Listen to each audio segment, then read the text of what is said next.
with former President Obasanjo, and I don't know why.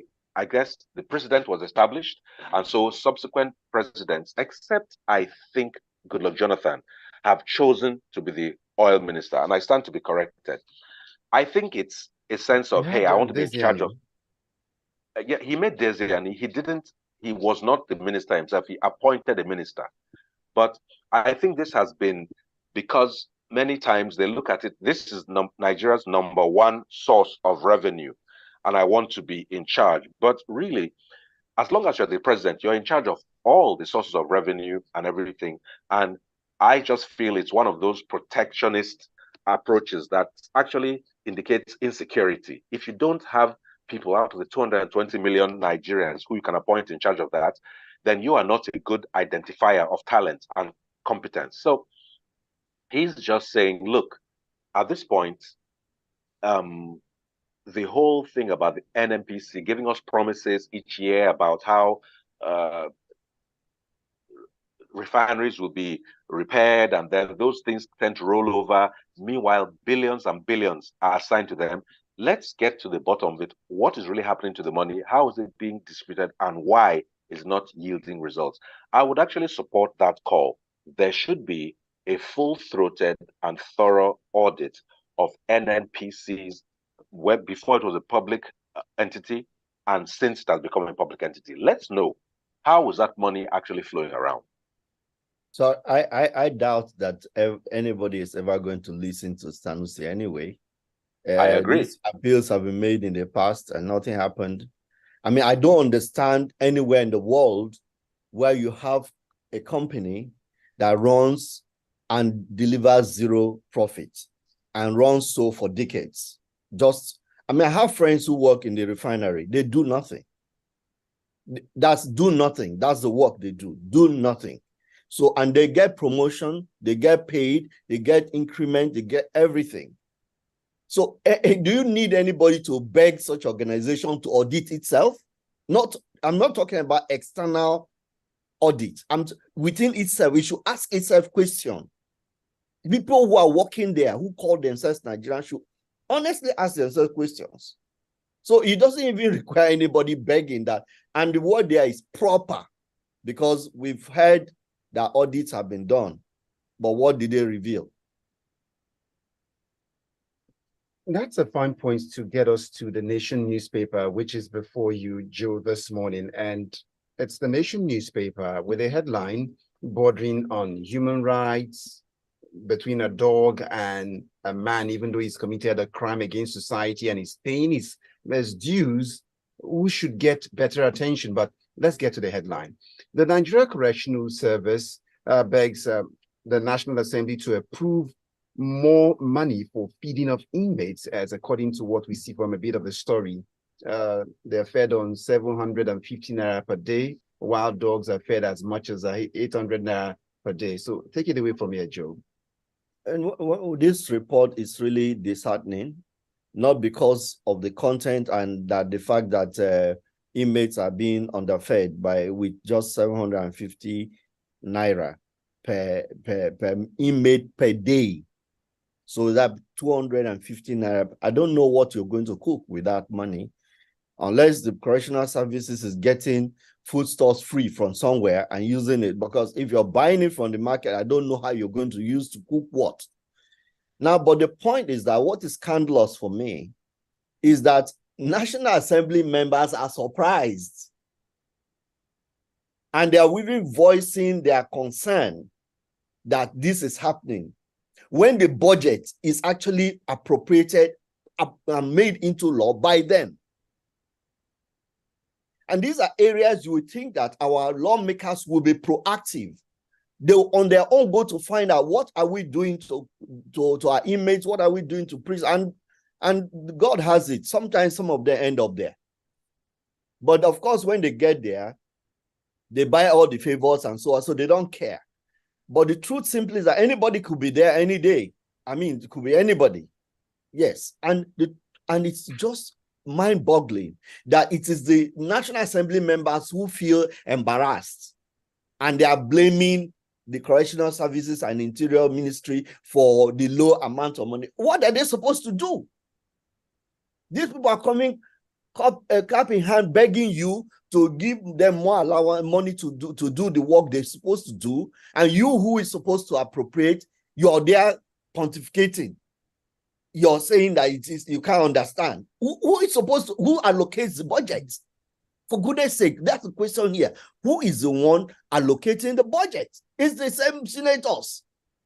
So why don't you plug money from your bogus allowances and all the other things you're padded with and use it to solve a problem? Why are they pretending that it is something they don't understand? Oshomole, of all people, is the one who is embarrassed, really, and asking questions or correctional service. What are they supposed to bring the money from somewhere? I mean, these are just some of the symptoms of Nigeria's illness. And we are seeing it. And it's unfortunate. It's really sad. It's really sad. Like Just like before we someone get said to the next paper. Sorry, like someone said in the Go story. ahead, Abby. Like someone said in the story, until somebody is convicted, they are innocent. There are thousands of people being held before trial, thus far innocent. They too are being subjected to 250 naira a meal. In Nigeria, that literally is the price of one gala or something like that. You want to feed a man 3 galas a day? How does that work? And when the National Assembly, I always laugh when I hear the National Assembly expressing surprise.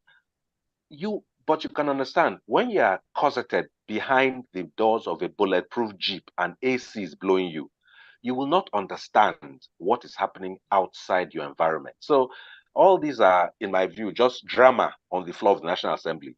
These facts are not hard to ferret out if you are interested. So this, I feel, is for headlines, but I would only hope, like every optimistic person, that something can come of it. If you're listening right now, it's Freshly Pressed. We'd like to get your reactions to the headlines. Just send them as WhatsApp messages to 0809-444-0981. And don't forget, we're streaming live on YouTube as well. So you can catch the live stream and post a comment on there. And you can also tweet at Smooth981. Let's go on to some messages coming through. Ajayi says the Nigerian correctional centers must be urgently decentralized so the states and local governments can have their own prisons instead of putting every suspect in federal prisons where they are treated inhumanely. And let's go on to the Daily Trust. To security matters, or perhaps lack of security matters, gunmen believed to be bandits have stormed Gandu community and have kidnapped some students from the Federal University of Lafia. You know, we're getting stories from different people who were witnesses. Apparently, they first of all came and were shooting sporadically in the air to scare people.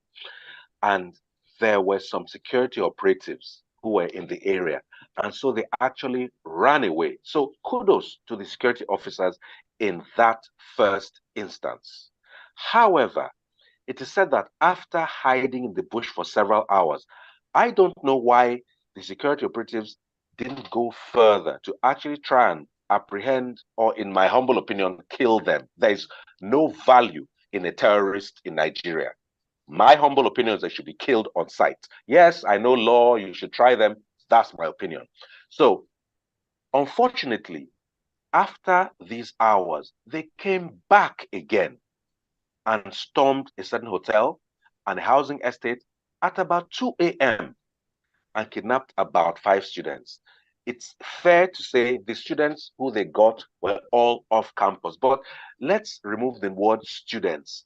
Nigerian residents were kidnapped by terrorists within the country. That is the bottom line.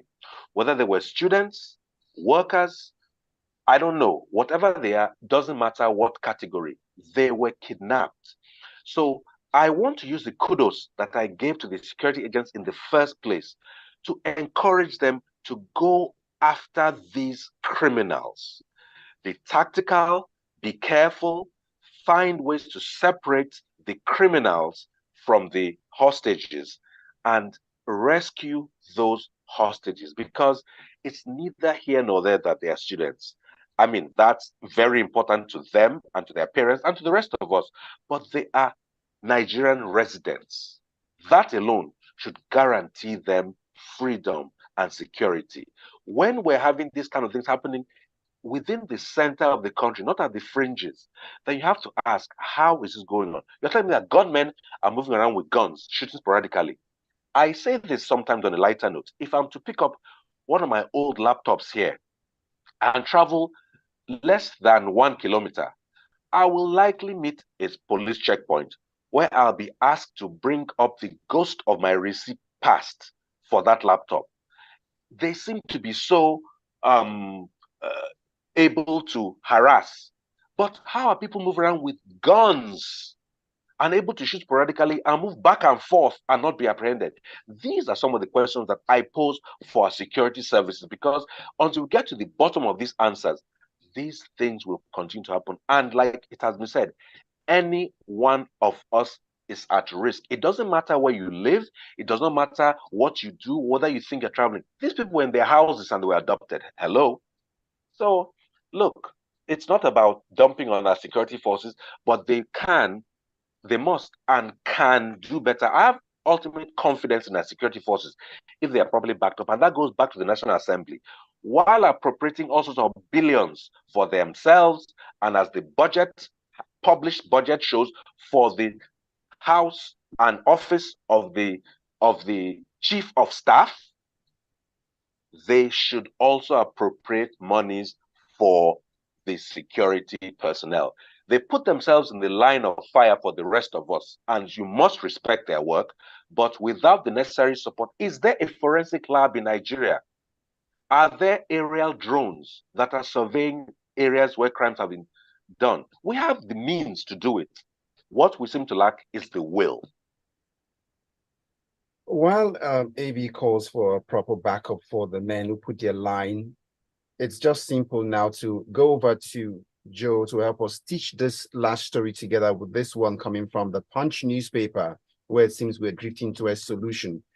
Nigeria in talks with India to procure fighter jets. So does this fall in line with the backup AB is talking about, and will this be the way to go? Precisely. I mean, wherever we can get good arsenals or equipment or whatever the military needs to be able to combat crimes and the insecurity that's plaguing the country, it's welcome. India has been known to be a good source of military hardware around the world. In some of the advanced countries also patronize India. They import wares from India. And we know that Russia sometimes have had to lean on India as well. So India is a powerhouse in terms of manufacturing of military hardware. And if we are able to get fighter jets that are very useful, I mean, like we did from America at some other time, it will be helpful that is done. But the point is not just getting these jets. It's the maintenance and all the arrangement, whatever negotiation is being done should also be accompanied with appropriate maintenance structure for them, and also that they are being used wisely. I mean, properly. I mean, we just witnessed the bombing of innocent villagers. We are still mourning over 125 Nigerian citizens who mistakenly were shot and bombed in their homes, so it's not just getting the jets. What are we doing with them? Recently we heard of the crash of an Air Force helicopter in Port Harcourt. All these things go to point to maintenance culture and all that, and then of course the discipline and the professionalism of those who are running the whole of the fleet system of the Air Force, and possibly the Army now that also has an air wing. So it's not just getting this thing, spending a huge amount of money, and some people getting rich from the contracts and so on. But what's the result? The net result of all of what we are spending is what matters most. All right, let's go on to some messages coming through. Jane says, the day the government starts caring for the citizens is the day that Nigeria will grow. And JP says, the NNPC, in my opinion, seems to be one of the most unaccountable organizations in Nigeria. Sadly, the president has confidence in the man at the helm, so no change is expected. As for the correctional services, it's a shame. What is the budget versus what is spent? 750 naira a day with a question mark. You're listening to Freshly Pressed on Smooth 98.1. We'll take more of your messages and more headlines on the other side. Stay with us. The conversation continues. Orchestra. Watching it's like listening to the symphony of body parts directed by the maestro. When you walk,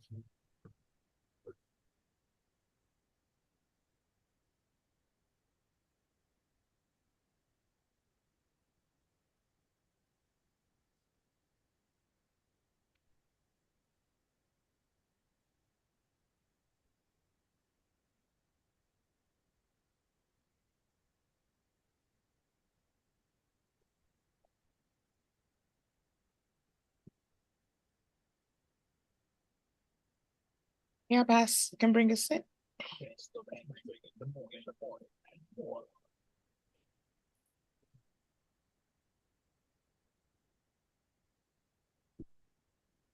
It's still freshly pressed on Smooth 98.1 FM. Picking up the papers, we go over now to AV to help us get more understanding on this headline from the Daily Post newspaper. COP28, Nigeria secures over $5 billion commitment for adaptation fund. That's what the government is saying. So it looks like, in spite of the delegation, it's yielding fruit already. I think it's important to put two things separate. The size of the delegation was scandalous, full stop. Let's not do in spite of. But the core issues at COP28 and all these other conference of parties are worth discussing. What is going on? What is at the background is climate change.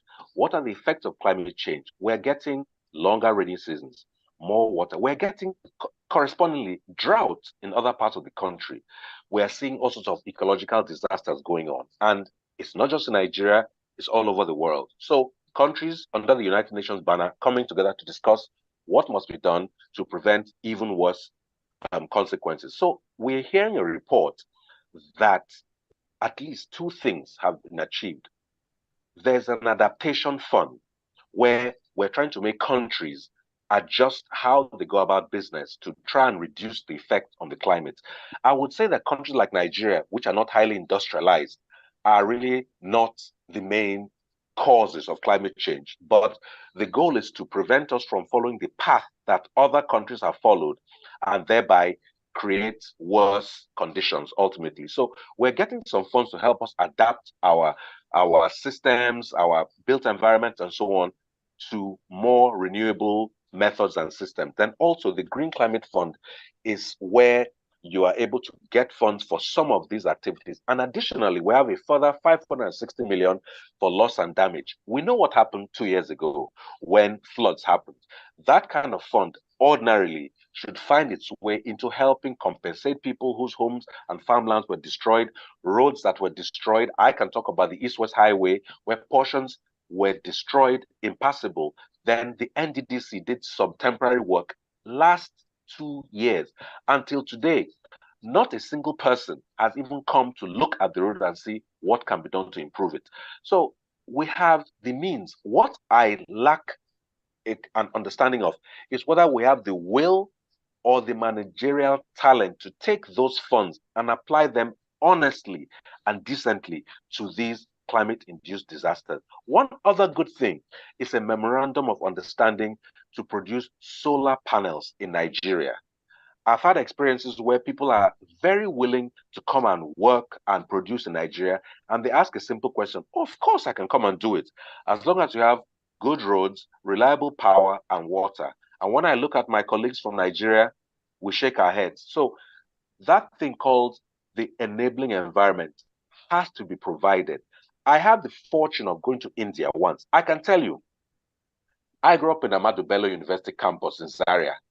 The portions I saw of India were similar to Zaria. You know, the same colonists. Britain colonized India, colonized Nigeria.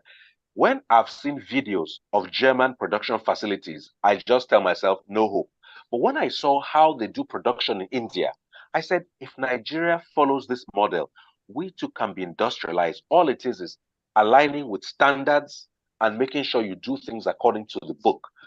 We can be a productive nation if we have the will. So these funds, okay, help us with climate change. But beyond that, what are we going to do to transform ourselves from a nation that always goes to India to look for armament and re-enable DICON in Nigeria to at least provide some things, some elements of our armory? I think we have to think beyond these narrow groupings where we go and think of long-term effects and output from Nigeria. I'm happy to hear of these signed memoranda, but I worry about the people in charge, whether they are committed to not just getting the money in pocket, but actually applying it to the tasks at hand. All right, thank you, AB, for that. Sorry, on this, and the fact that is that it's not just enough that it's a pull center of attraction now, or climate change and all that. So people are running after the money and interested. But the fundamental thing simply as the policies we have on managing our environment. This dry season, for example, people will be setting refuse heaps on fire and polluting the environment, which goes a long way to affect the ozone layer and all that, and emit gases and so on. These are the fundamental key things, low-hanging fruits that we can get as far as the environment and the climate is concerned, which we don't touch. So everybody's interested in, oh, this and that, because money is there now. But the fundamental decisions and choice and behaviors that actually affect the climate are untouched in terms of policy, in terms of anything. All right. WhatsApp number 0809 440 981. And you can also tweet at Smooth981 from The Nation. House of Reps promises to reposition the health sector. Now, the chairman, House Committee on Health, Amos Magaji, said there are moves to declare emergency in the sector with a view to reposition it to meet the needs of Nigerians. For me, right? Okay. I'm tired of hearing promises, honestly speaking. Nigeria, it's ridiculous. I mean, a National Assembly member goes to somewhere and says, oh, we promise we're going to do this, we're going to do that. But in real terms, when the budget comes to them, they don't choose where they're going to put the money. They don't choose appropriately that the fund should go to the health sector. They look for other ways of things that benefit them, of interest to them. So I can bet my whole whatever I have to say that this promise is an empty promise. Because in real terms, all the hospitals won't get the funding they need, the adequate funding they need. And of course, nothing will happen at the end of the day. People go to hospitals and what you see is an eyesore all across federal hospitals, state hospitals. Some state hospitals are better, depending on the income or the income level of the state or revenue sources of the state, then they are better off. But federal hospitals, I once went to a federal medical center and I practically wept because of what I saw. It was an eyesore. There's no how you should. In fact, if patients who have relatives who go there, the relatives stand to the risk of falling sick. How do you run a system like that? So our lawmakers don't go there, but they will have relatives who may have to go there, or maybe they have the money to send them to private hospitals. So there's no basis of making promises. And what did he say? Is they are going to call stakeholders and they are going to have, are the problems of our health sectors not known to anybody? Do you need to call a meeting of stakeholders? Do you want to talk to the unions to do what? To tell you what you don't know? Joe, so there's Joseph, there's a sitting allowance for calling meetings. Yeah, that's the Don't point. deny them this. Come on. Yeah, they But visited every hospital in the country. there's Yes, there's a they fee visited attached. every hospital. Daily ESTA code to go and visit the hospital. Look, listen, the point is this. If at a federal facility like a medical center, the government has not made a statement, there shall be power for 24 hours, ideally using renewables, then we haven't started. So let's not go far. How can you have a federal medical center that does not have guaranteed power? If you don't have that, I don't care what stakeholder you're calling. You are calling them so you people can drink coffee and eat puff puff. That takes us to our final paper for the morning. From the Vanguard, this comes as was Lagos, you won't say, could be the Venice. It's Venice and standard for the world is setting the pace. From here, the headline, noise pollution, Lagos seals churches, mosque, and other establishments. That's what's speaking. So tie these to the COP28 we had spoken about, and Joe had talked about low-hanging fruits. Let's see this one here. Like we said, all pollution is pollution. Noise pollution is one of the things that reduces the quality of life of people around. It is fantastic that Lagos State Assembly set about to pass a law that bans noise pollution. There is no reason why your choice to do whatever you're doing, whether in leisure or religion, should disturb your neighbor. There is a way by design that you can make your facility soundproof and enjoy all the noise you want inside. But once it's now a nuisance to your neighbor, you're in contravention in Lagos. And kudos to the Lagos state government for not just passing the law and making eye service, but actually effecting it. You should ban and seal a place that chooses to be a nuisance to its neighbor. If you are making noise and your neighbor is uncomfortable, you are a nuisance. Whether you're a church, mosque, a nightclub, a bar, whatever it is, they have sealed them off. It's an example. I believe it should be a warning to others. By design, make it so that your place is soundproof. Do your thing. So nobody should make it one of those things where they are going against this religion or that religion. You can soundproof your facilities. Do that and carry on your activities without being, what I repeat, is a nuisance to your neighbors. Kudos to Lagos. All right, we have a few messages coming through via WhatsApp. And this one, the terrorists are making all efforts to upgrade their arsenal at every given opportunity.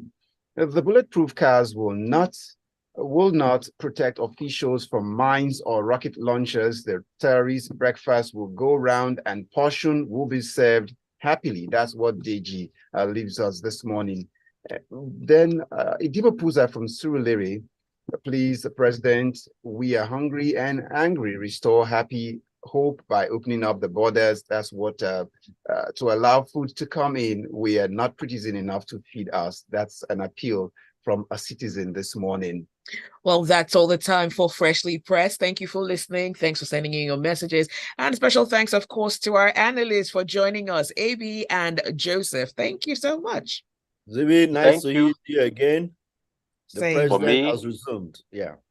We have access to our own president. You may agree or disagree with me, but hit me up at AB Bozimo on all platforms. Have a wonderful day. All right. Thank you. To everybody. All the best. Cheers. Bye.